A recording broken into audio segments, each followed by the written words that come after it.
Hey guys, what's up? Welcome back to my channel. This is London Tay coming to you today with another video. This is a parting video to show you guys how I got the parts on that boho bob lock diamond part style that I did. So first step is I like to section off their hair.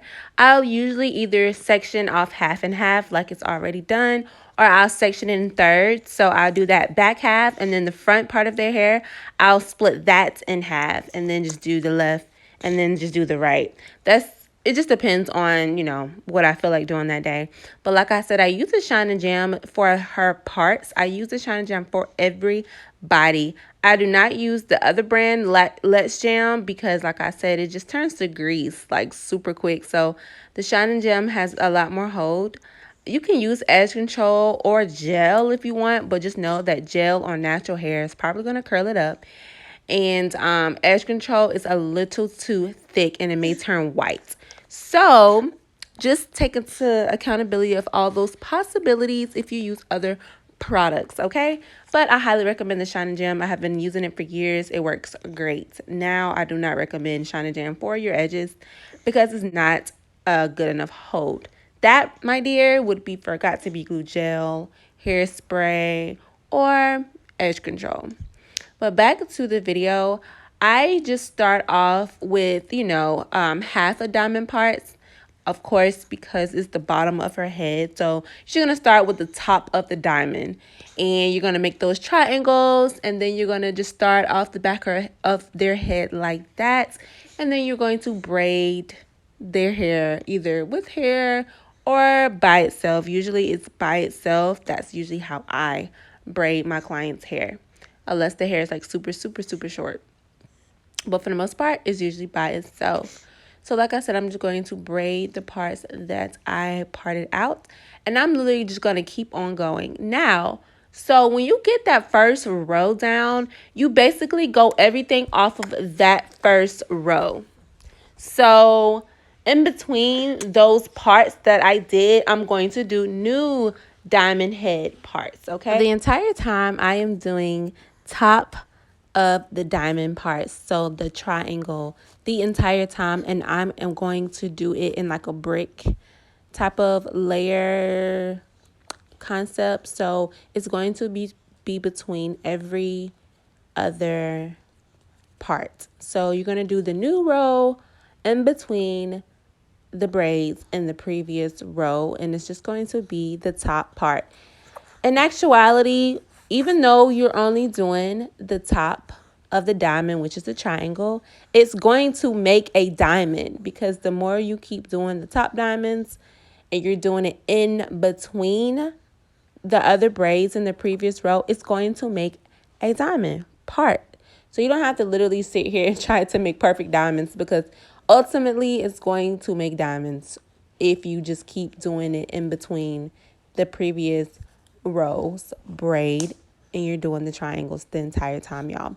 It's super simple, but the parting is everything, which is why the Shine and Gem is super important. It's going to lay the parts, and it's going to clearly define the parts, and it's going to clearly define what part you need to fix, what part you need to add hair to, take away, straighten up, all of that good stuff. The Shine and Gem is great when it comes to parting, y'all. Great, okay? Now, the person has very slippery hair. I say just make sure you're not using too much Shine and Gem, because slippery hair or more finer hair, it will, lay and everything, but too much slippery product on slippery hair may cause you some issues, especially if you're a beginner and you're not really sure exactly how to handle all types of hair textures.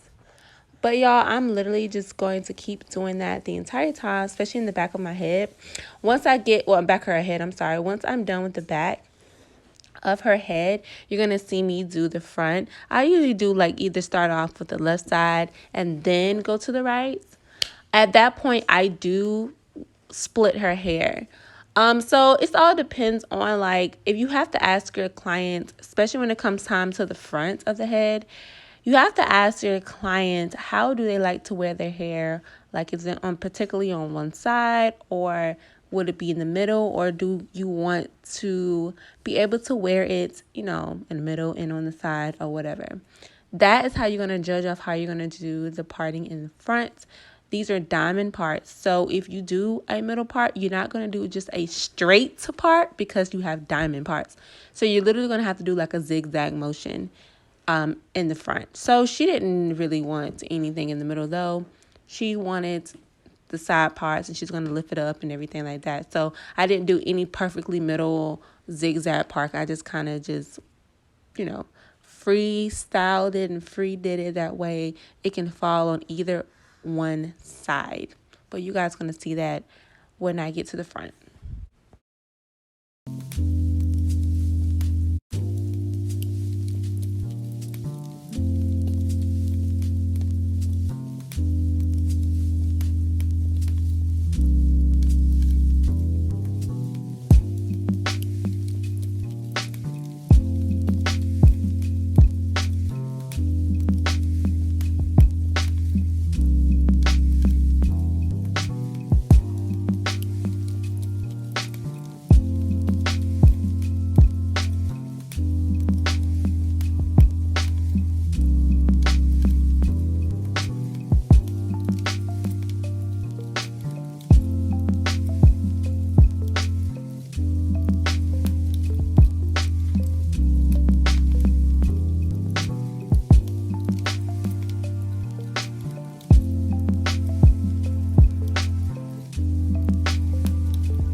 Okay, y'all, so in the front, I just basically part her hair in half at the top.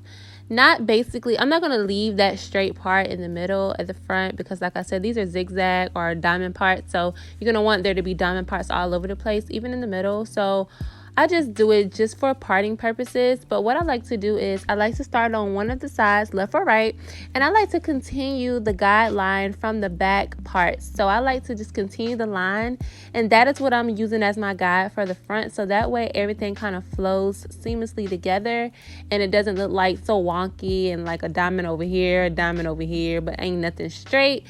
I really believe in parts and straight parts. So I feel like when you have it all lined up together, it just looks better. So as you guys can see, when I first did my first parts, I just used the back braids to kind of continue with the lines, the diagonal lines, and just kind of kept going that way. Her edges, I like to leave a little bit of edges out. Some people don't like edges left out, and I understand that because technically as the style gets older, your edges are going to come out anyway. Not come out as in fall out, they're going to kind of come out the braid and frizz up anyway, especially natural people. So a lot of people don't like to use, you know, a lot of people don't like to leave their edges out, and I understand that. So yeah, but with her, she wanted to leave a little bit of edges out, so that's what we're doing.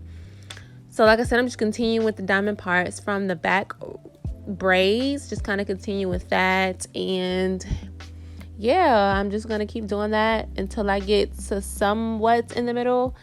And once I get close to the middle, or pretty much in the middle with the diamond parts, I'm going to stop that side and finish up that side and go on the other side and literally do the same exact thing. I'm not going to show you guys how to do the other side because you guys seen the back and you guys seen one side. It'll be too repetitive if I just repeat the other side. So yeah, guys, so I really hope you guys enjoy this video. I hope it was informative.